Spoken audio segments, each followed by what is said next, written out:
didn't even wait for the lawyer to speak. She will get nothing. Dad hated her. That's what my sister Karen said the moment I stepped into the room. No greeting, no eye contact, just that sharp, cutting sentence, loud enough for everyone to hear, like she wanted it to echo. I felt the words land in my chest like a punch. My grip on my son Eli's hand tightened. His small fingers curled back around mine, warm and trembling. I forced a smile down at him, thin and shaky, but he knew. He always knew. I hadn't even taken a seat yet, but the message was clear. I wasn't welcome. I wasn't family. I was just a loose end they were here to snip clean.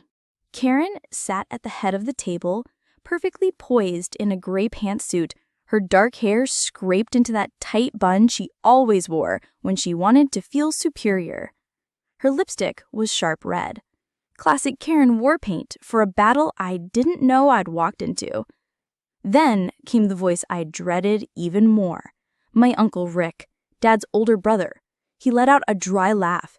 He leaned back in his chair, fingers laced behind his head, that smug smirk of his spreading like oil across his face.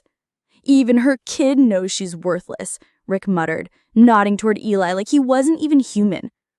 Eli lowered his eyes to the floor. My heart cracked a little deeper.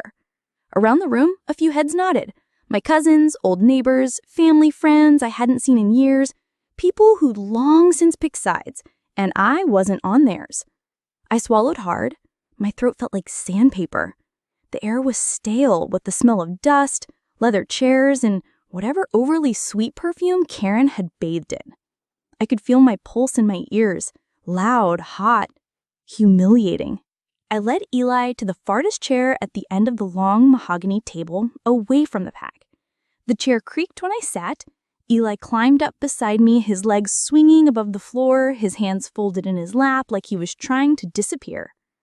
Karen turned her head slowly toward me, and when our eyes met, she smiled, but there was no warmth in it, just pity soaked in poison. "You know this is pointless, right?" my sister Karen said, her voice smooth and cold. "Dad rewrote the will, cut you out completely, said you were dead to him." I didn't respond. I couldn't. My tongue sat heavy in my mouth, useless. I just nodded slightly, like I understood. But inside, why did I even come? I thought, maybe there'd be something. A note, a line, a sign he remembered me, something to make it all make sense. Instead, I was back in the one place I promised myself I'd never return to, surrounded by people who made it clear they had already buried me long before they buried him. And just as I was about to stand, to leave before they started carving up the estate like vultures, the door creaked open. Mr. Connor, my father's lawyer, entered the room, clutching a thick folder beneath his arm. He looked exactly the same. Neatly pressed, tired eyes, and a face that gave nothing away. The room fell silent. Everyone sat up a little straighter. This was it. I braced myself for humiliation. I came expecting nothing, and I'd leave with exactly that. Or so I thought. Because what no one in that room knew, not Karen, not Rick, not even me, was that my son, Eli, had brought something with him, and with one sentence, he would unravel everything they thought they knew. You forgot the video he recorded. It had been 8 years since I stepped foot in a room like this with my family. 8 years since I packed up a life they said I didn't deserve, took Eli, just 2 at the time, and left without looking back. Not because I wanted to, but because I had to. Because every conversation with my father, Charles, ended in silence or shouting. Because every family gathering felt like walking barefoot across glass while smiling for the camera.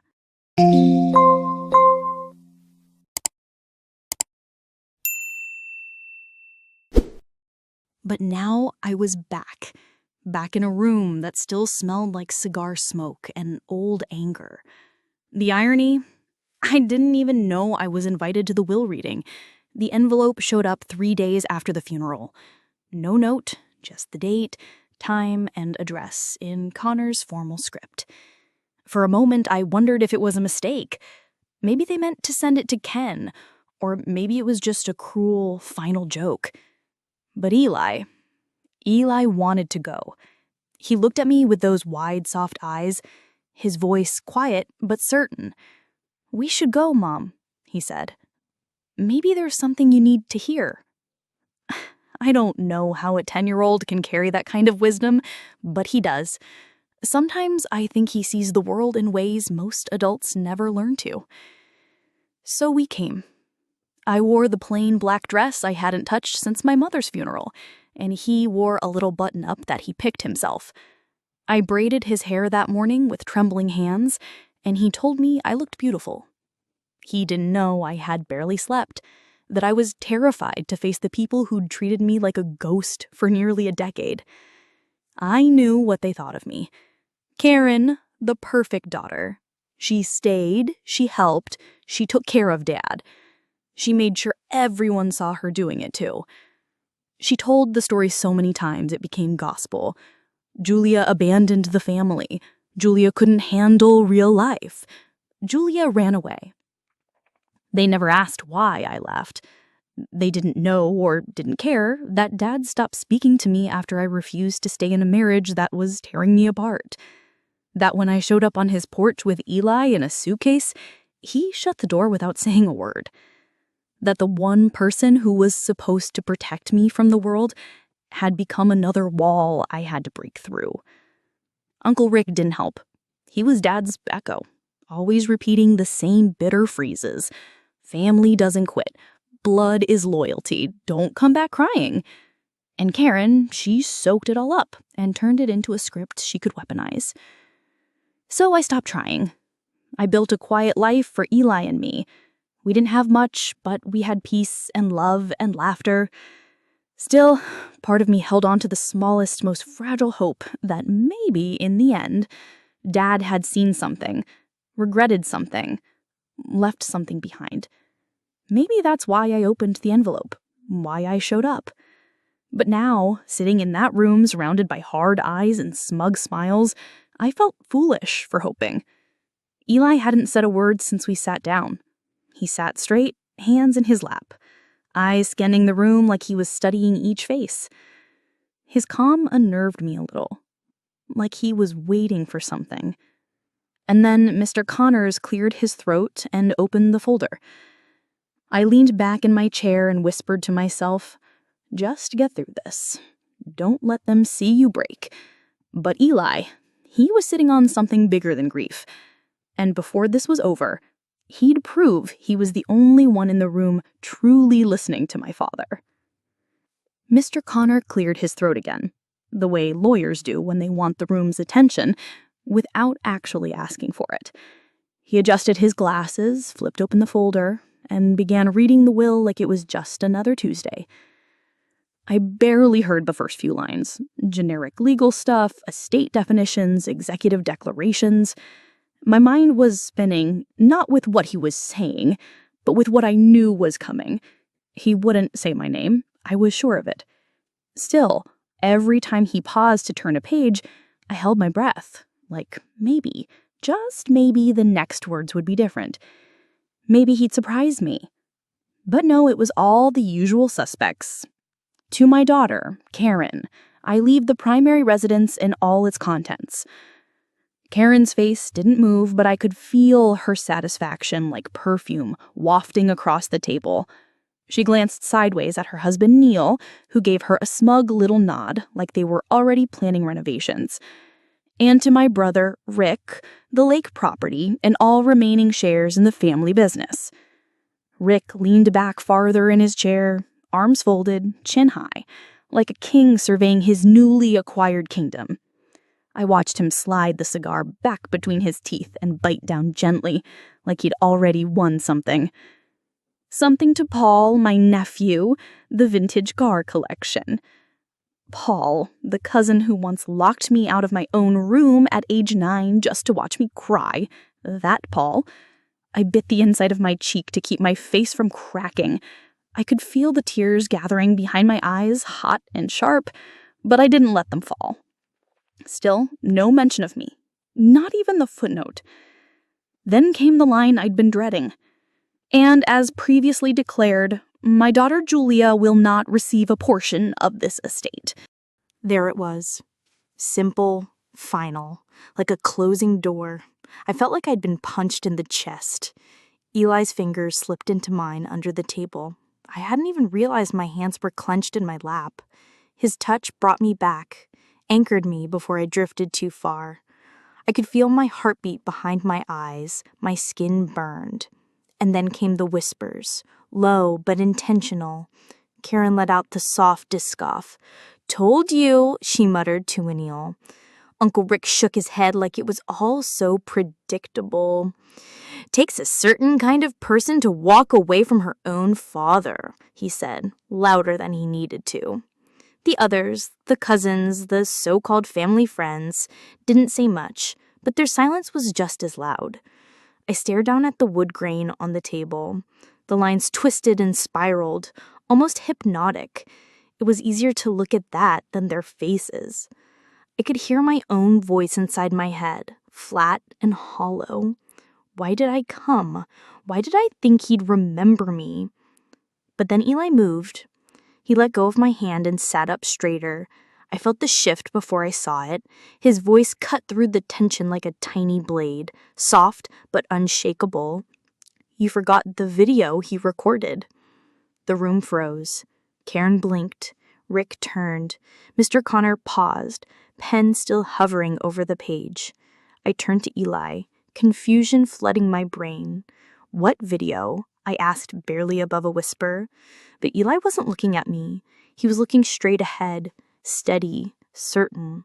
He reached into his backpack and pulled out a small, white envelope, slightly crumpled, but sealed tight. My name was on the front, but underneath it was Dad's handwriting. "For the lawyer only, if it gets ugly." I didn't understand it yet, but Eli did. And suddenly, for the first time all day, I felt the balance in the room shift. I stared at the envelope in my son, Eli's hands, like it was radioactive. He held it so calmly, like it wasn't the most dangerous object in the room, but my eyes were locked on the handwriting across the front. Sharp, all caps, unmistakable. My father's. "For the lawyer only, if it gets ugly." Well, it had gotten ugly. I could barely find my voice. "Eli, where did you get that?" He looked up at me, his expression soft but steady. "Grandpa gave it to me a while ago. He told me to keep it safe." My heart stuttered. He gave it to you?" He nodded. "The day we visited him, just him and me, you were at work." I blinked hard, trying to pull memory into focus. I remembered that day. Eli had asked if he could go with my neighbor to drop something off at Dad's. It was the first time I'd let him go without me. I had no idea they even spoke. Now Mr. Connor reached across the table. "May I?" he asked gently, and Eli handed the envelope over without hesitation. The entire room leaned in. Karen was squinting, like she couldn't make sense of it. Rick shifted in his seat, no longer slouched. For once, nobody had anything to say. The envelope made a quiet tearing sound as Connors opened it. Inside was a USB drive, small, black, ordinary, but my pulse kicked like it was a grenade. Connor furrowed his brow and pulled a note from the envelope too. Another page in my father's handwriting. His eye scanned it, and for the first time since he walked into the room, his composure cracked just slightly, but I saw it. He didn't speak right away. He just nodded slowly, like something unspoken had been confirmed. "Everyone," Connor said, his voice quieter now, "there is a video message from Charles Thomas, recorded before the final version of this will. It was sealed with instructions to be played only if the situation became contentious." His eyes flicked to Karen, then Rick. They both shifted in their chairs. Karen scoffed. "This is ridiculous. He didn't say anything about a video." Uncle Rick leaned forward, voice harder now. "We don't know what's even on that thing. Could be thick." Connor raised a hand. "It's timestamp authenticated. I recognize the handwriting and signature, and per his instructions, I'm legally bound to play it." He plugged the USB into a sleek black laptop sitting on the desk beside him. The screen flickered to life, the logo dissolving into a black frame with a single word: play. The air in the room changed. No one spoke, no one moved. I could feel my heartbeat in my fingertips. I gripped the arms of my chair like they might keep me from floating off into some other world. My breathing was shallow, shaky. Why would Dad leave a video? Why did Eli? What could he possibly want to say now after everything? Eli didn't look nervous. He just sat still, eyes on the screen like he already knew what was coming. Karen looked pale now, her lips pressed into a tight line. Rick had stopped chewing his cigar. I wanted to run. I wanted to cry. I wanted to scream. But mostly, I wanted to know. Connor hit the spacebar. The screen went black for half a second, then flickered, and suddenly there he was, my father. Older, thinner, sitting at his desk, wearing that navy sweater I bought him for his last birthday, the one I didn't know he'd ever worn. His hands were folded, his expression, not cold, just tired. He looked straight into the camera, and then he started to speak. I didn't breathe, not when the screen lit up, not when I saw his face, not when I heard the first 2 words leave his mouth. Hi, Julia. He looked older than I remembered. His skin had thinned, his once proud posture had softened, but it was still my father, Charles Thomas, sitting at that worn oak desk with the antique globe behind him, just like when we were kids. Only this time, his expression wasn't stern or distant. It was human. If you're watching this, I'm gone, and I'm guessing things didn't go well at the reading. His hands were clasped in front of him, fingers twitching slightly, a small nervous habit I had too. I didn't expect peace between you and the family. I know what they think of you. Hell, I know what I said about you. He looked down, swallowed, and I was wrong. My breath caught in my throat. My nails dug into the armrest of my chair. Eli glanced up at me, but I couldn't look away.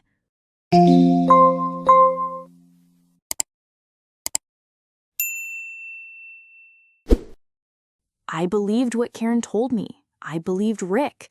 I believed that you left because you didn't care. I didn't ask questions. I didn't listen to you. Not once. You tried, and I shut the door in your face. On you and Eli. I heard Karen shift in her chair, sharp and uncomfortable. I didn't look at her. I couldn't. Dad's voice cracked, just barely. I thought being strong meant being proud, that if you walked away, it was betrayal. But strength is showing up. It's protecting your child. And you did that. You did what I couldn't. His eyes glistened. My own vision blurred. I met Eli one day when he stopped by, just the 2 of us. That kid, he didn't say much, but when I asked him about you, he just said, "My mom is the safest place in the world." My hand flew to my mouth. I lost you, Julia. I see that now. I lost my daughter because I couldn't stop being right long enough to love you the way you needed. But I won't let my last act be pushing you away again.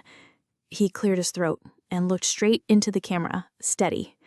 So I changed the will. There was a collective gasp in the room. Someone's chair creaked. Rick's, maybe. Karen muttered something under her breath, but I couldn't hear it. I could barely hear anything but the sound of my father's voice. I've left the house to you and Eli.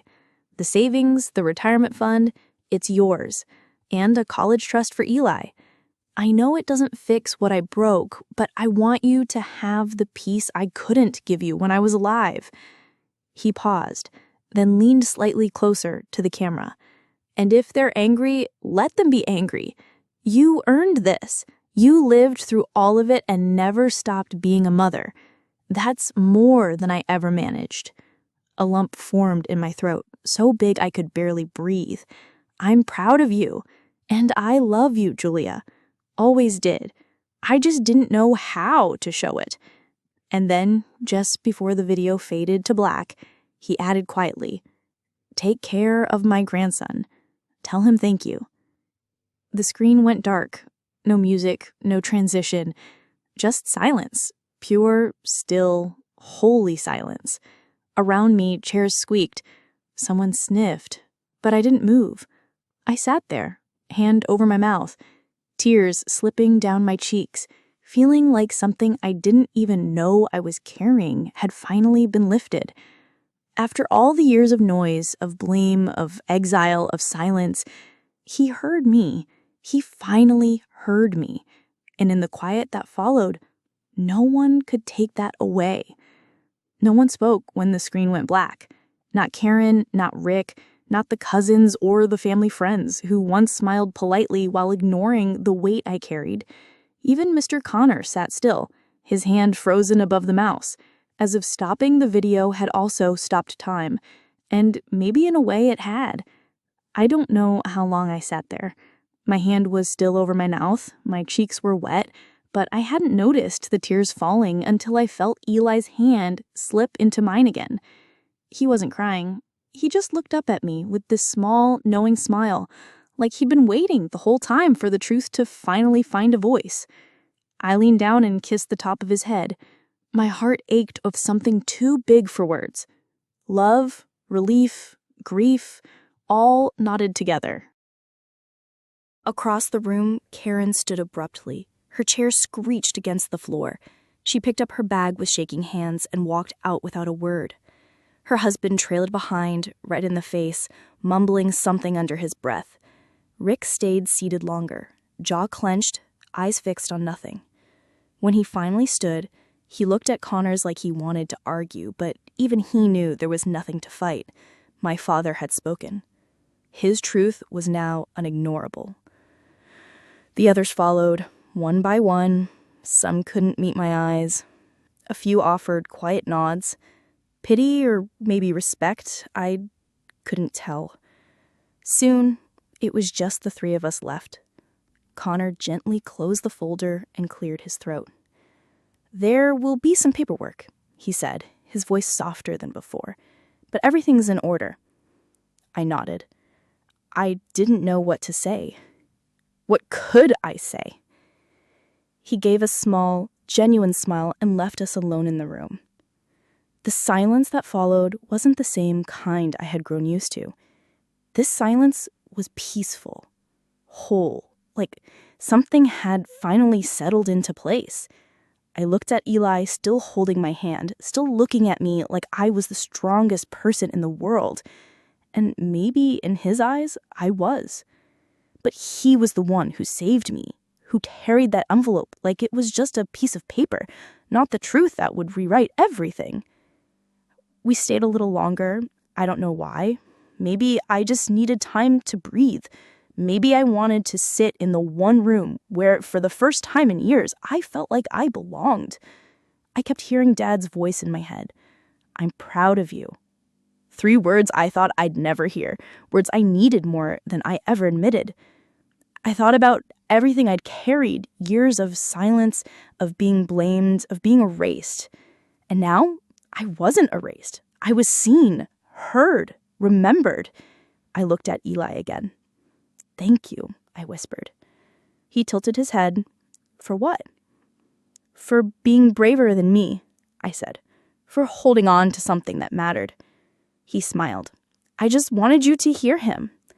And I had, not just in the video, but in the shift that came after, in the peace that filled the room once everyone else had left. That's the thing about truth. It doesn't always come when you want it, but when it does, it changes everything. So no, I didn't walk out of that room broken. I walked out holding my son's hand, with my father's words still echoing in my chest. I walked out whole. And that silence finally meant something. If this story meant something to you, if you've ever been pushed aside, misjudged, or made to feel like your voice didn't matter, just know this: you are not invisible. And sometimes the truth takes time, but it will come to light.